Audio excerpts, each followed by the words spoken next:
আসসালামু আলাইকুম। আসসালামু পুঁইশাক দিয়ে বড় তেলাপিয়া মাছ। সাদা তেল দিয়ে দিব। তেল গরম হয়ে গেছে, পেঁয়াজ কুচি দিয়ে দিলাম। পেঁয়াজ বাটা দিব, এজন্য পেঁয়াজ কুচিটা একটু কম দিয়েছি। পেঁয়াজ রসুন বাটা দিব, রসুন আস্ত রসুন দিব না। পেঁয়াজ রসুন আর কাঁচা জিরা বাটা 3-4 চামচ। হলুদ 1 চামচ, সমান 1 চামচ। ধনিয়া আধা চামচ। মরিচ উঁচু 1 চামচ। আস্ত আর কাটা কাঁচা মরিচ দিয়ে দিলাম। পানি দিব।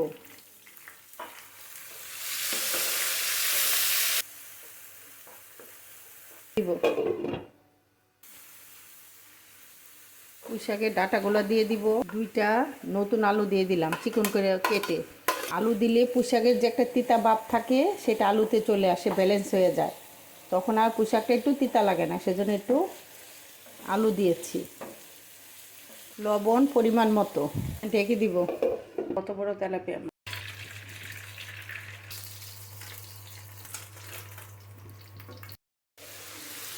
পাতাগুলো দিয়ে দিব।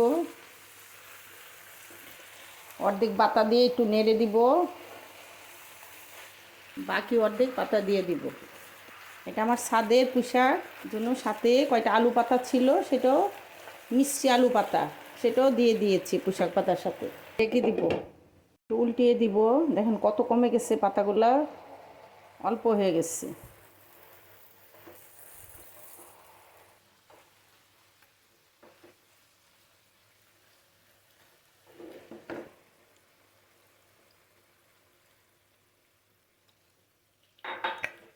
পানি দিলাম, যেহেতু এটা তরকারিটা একটু সিদ্ধ হবে। শাক সবসময় চুলা বাড়িয়ে রান্না করবেন। মাছ দিয়ে দিব। জিরার গুঁড়া দিয়ে দিব। আধা চামচ জিরার গুঁড়া দিয়ে দিলাম।